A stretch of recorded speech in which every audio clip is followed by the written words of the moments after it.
السلام علیکم ورحمۃ اللہ وبرکاتہ۔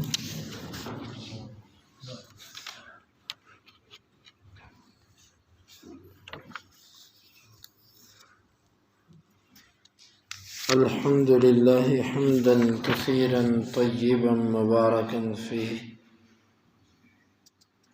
اللہم صلی وسلم علی محمد صلی اللہ علیہ وسلم۔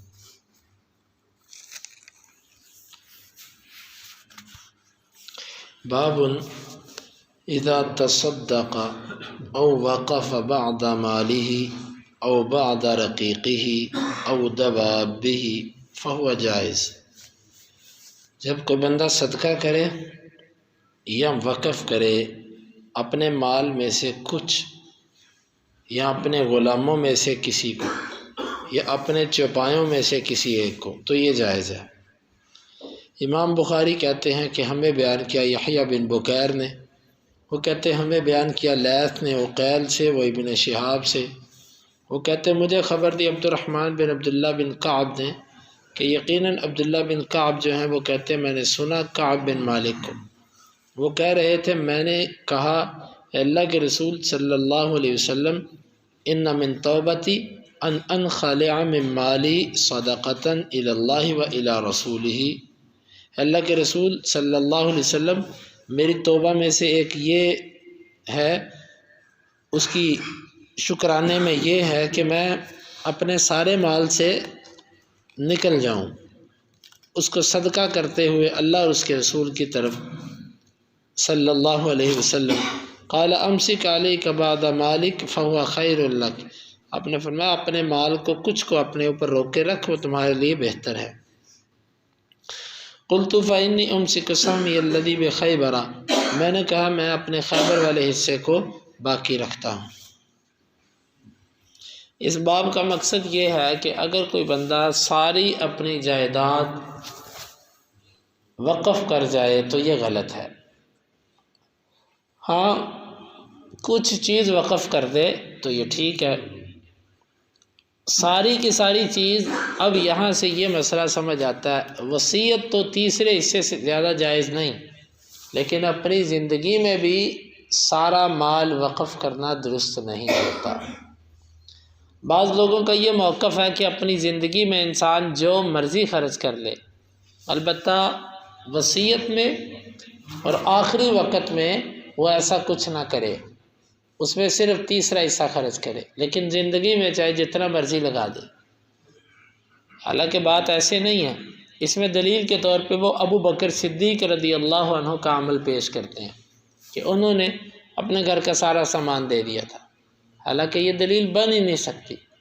ابو بکر صدیق رضی اللہ عنہ نے اپنے گھر کا منقولہ سامان دیا تھا، گھر کی چیزیں دی تھی، اپنی ساری زمینیں تو نہیں بیچتی تھی، اپنا گھر تو نہیں بیچا تھا، تو یہ اور اپنی سواریاں جو رکھی تھیں وہ تھوڑی بیچی تھیں، گھر کے اندر جو سامان بڑا تھا سارا اٹھا کے لے گئے، تو اس میں ساری جائیداد وقف کرنے کا مسئلہ کہاں سے آ گیا؟ تو یہ اس حدیث میں بھی یہ ہے کہ یہ وہی معروف واقعہ ہے کعب بن مالک رضی اللہ عنہ کا، کہ جب ان کی توبہ قبول ہوئی، یہ جو غزوہ تبوک سے پیچھے رہ گئے تھے، تو 50 دن بعد ان کی توبہ قبول ہوئی، اللہ کے شکر ادا کرتے ہوئے خوشی میں کہنے لگے کہ میری توبہ میں سے اب یہ ہے، مجھ پر لازم ہے کہ میں اپنا سارا مال اللہ کے راستے میں وقف کر دوں، صدقہ کر دوں اللہ اور اس کے رسول کو۔ آپ صلی اللہ علیہ وسلم نے فرمایا کہ نہیں، اپنے بعض مال کو روک کے رکھ۔ اس سے معلوم ہوا کہ کوئی بندہ اپنی زندگی میں بھی اپنا سارا مال وقف نہیں کر سکتا، بلکہ بہتر طریقہ یہی ہے کہ اس زندگی کے وقف کو بھی اسی وصیت کے ساتھ اٹیچ کیا جائے، اسی کے ساتھ اٹیچ کیا جائے۔ بعض لوگ اپنی زندگی میں سب کچھ بیچ باچ کے خالی ہاتھ ہو کے بیٹھ جاتے ہیں، یا بعض لوگ اپنی زندگی میں اپنی ساری چیز وقف کر دیتے ہیں، باقی رشتہ داروں کی حق تلفی ہے، یہ ظلم ہے، یہ غلط ہے۔ آپ کے مال میں آپ اکیلے کا حق تھوڑی ہے، شریعت نے اس میں حصے دار بنائے ہیں، اور ان حصے داروں کی وجہ سے آپ کے تصرف پر پابندی لگائی ہے۔ آپ اتنا تصرف کر سکتے ہو، اس سے زیادہ نہیں کر سکتے، ان رشتہ داروں کی وجہ سے۔ دیکھیں جیتے جی بھی انسان اپنے مال پر اپنی مرضی سے تصرف نہیں کر سکتا، اسلام نے اس پر پابندی لگائی ہے۔ یہ مال ہی اس میں کسی کا حصہ ہے اور کسی کی خاطر پابندی لگائی ہے کہ تم اس میں تصرف نہیں کر سکتے اپنی مرضی سے۔ تو یہ آپ صلی اللہ علیہ وسلم نے فرمایا کہ نہیں، اپنا بعض مال روک لے۔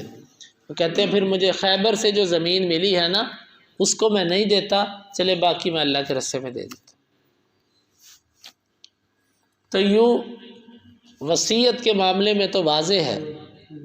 اب یہاں پر صدقہ کرتے ہوئے، وقف کرتے ہوئے، تب بھی پوری چیز اللہ کے رستے میں دینا اس طریقے سے کہ اپنے پاس کچھ نہ بچے، یہ غلط ہے، یہ ٹھیک نہیں ہے۔ ہاں کسی کو اللہ نے نواز رکھا ہے، وہ ایک بڑا وافر حصہ دے دیتا ہے، لیکن اس کے پاس پیچھے سب کچھ پڑا ہوا ہے، تو اس میں کوئی حرج نہیں۔ لیکن سارے کا سارا دے دینا یا سارے کا سارا وقف کر دینا، صدقہ کر دینا، یہ درست نہیں ہے۔